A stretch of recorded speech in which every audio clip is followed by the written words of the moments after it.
আমাদের সাতক্ষীরার সবচাইতে গুরুত্বপূর্ণ পোর্টটির নাম হলো ভোমরা পোর্ট। এখান থেকে প্রতিদিন শত শত ট্রাক পণ্য আমাদের কলারোয়া হয়ে দেশের বিভিন্ন প্রান্তে যায়। যশোর জেলার নাভারণ থেকে একটি সড়ক সাতক্ষীরার মধ্য দিয়ে ভোমরা স্থানে যাবে। এখানে এই অঞ্চলের মানুষ বাইপাস সড়ক চায় নাকি মহাসড়ক চায়, এই জনমত জানতে এসেছে বিশ্বব্যাংকের একটি প্রতিনিধি দল। যেহেতু দুইটা ফেজ, একটা হচ্ছে ফেজ 1 আর একটা হচ্ছে ফেজ 2। ফেজ 1 অলরেডি কাজ শুরু হয়ে গেছে, আপনারা ঝিনাইদহ গেলে দেখতে পাবেন, আর এইটা শুরু হতে একটু দেরি হবে। সাংবাদিক ভাইদেরকে ধন্যবাদ। বাংলাদেশের কন্ট্রাক্টররা শুধুমাত্র লেবার সাপ্লাই দিবে, বিদেশি কন্ট্রাক্টররা এখানে কাজ করবে। এই অঞ্চলের মানুষ কি চায়, তারা কি বলছে, চলুন মতামতটা শুনে আসি। আমি চাই বাইপাস হোক, প্রথম হলো বাইপাস করতে হবে আমাদের ভবিষ্যৎ প্রজন্মের জন্য। আমাদের এখন একটু কষ্ট হবে, কিন্তু ভবিষ্যতে আমাদের ওই বাইপাস রাস্তায় কিন্তু অনেক ঘর বাড়ি হবে, অনেক দোকানপাট হবে, শহরটা বড় হবে এবং নতুন প্রজন্মের জন্য আমাদের কিছু রেখে যেতে হবে। সকলে তো নিজের ভালো চায়, সমাজে প্রচলন থাকা এমন নীতিবাক্য আমরা সকলেই জানি। তবে সাতক্ষীরা বা কলারোয়ার মানুষ আসলে কতটুকু তাদের ভবিষ্যৎ প্রজন্মের ভালো চায়, এটা আমার জানার অনেক আগ্রহ। বিশেষ করে বিশ্বব্যাংকের অর্থায়নে সম্প্রতি 6 লেনের বাইপাস সড়ক ও একটি মহাসড়ক হোক, এটা এই অঞ্চলের মানুষ কতটুকু চায়, চলুন ভিডিওতে শুনে আসি। আর চ্যানেলটি সাবস্ক্রাইব করে অবশ্যই ভিডিওটি শেয়ার করবেন।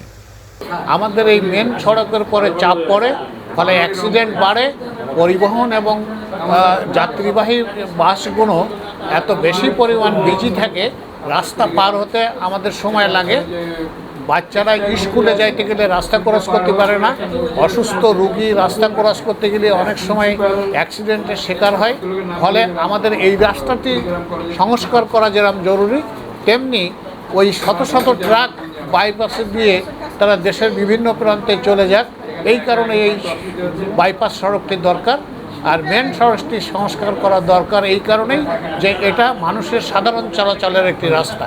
এই রাস্তাটা বড় হোক এবং একটা বাইপাস সড়ক হোক, আমাদের সকলের প্রাণের দাবি। বিশ্বব্যাংক থেকে যে সম্প্রসারিত রোড, প্রশস্ত রোড নির্মাণের যে প্রস্তাব চলছে বা পরিকল্পনা গ্রহণ করা হয়েছে, তাতে করে আমি কলারোয়ায় বাজার রোড সংস্কারের তুলনায় বাইপাস রোডের সপক্ষে আমি মতামত প্রকাশ করছি।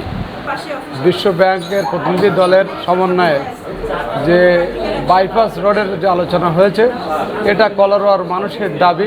এই সুষ্ঠু পরিবেশের জন্য বাইপাসটি হলে মানুষের যাতায়াতের জন্য সুন্দর সুব্যবস্থা হবে, এটা কলারোয়া উপজেলা ব্যাপী মানুষের চাওয়া পাওয়া। 6 লেন বাইপাস সড়ক সহ 6 লেনের রাস্তা হবে।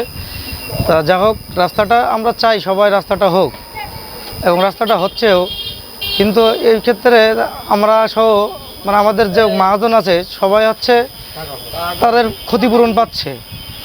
বিগত মনে করেন যে আমি এই দোকানে আছি 10 বছর যাবৎ, আমার সাথে সহযোগী সবাই আছে এবং অন্যান্য দোকানে আরও কর্মচারী আছে, সবাই আছে। তারা এই যে মহাজনেরা ক্ষতিপূরণ পাবে, কিন্তু এদের কি হবে?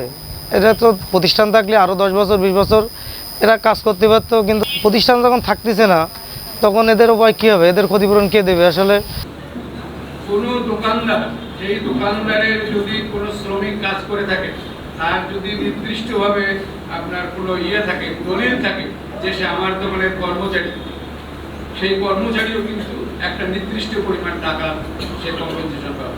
অর্থাৎ ওই একটা বললাম যে ওয়ার্ল্ড ব্যাংকের হচ্ছে যে সাধারণ লোকের উপকার করবো, একটা লোক যেন ক্ষতিগ্রস্ত না হয়, এই দিকটা লক্ষ্য রেখে। তারপরে আমরা তো বাঙালি, আমরা যখন কাজ করতে নামি আমরা অনেক অঘটন ঘটে, এর জন্য দায়িত্ব কিন্তু ওয়ার্ল্ড ব্যাংকের না।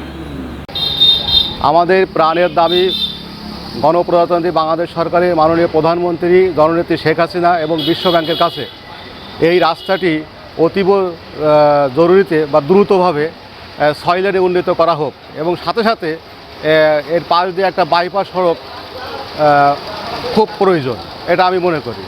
তাহলে এই এলাকার অর্থনীতির উন্নয়ন ব্যাপক প্রসার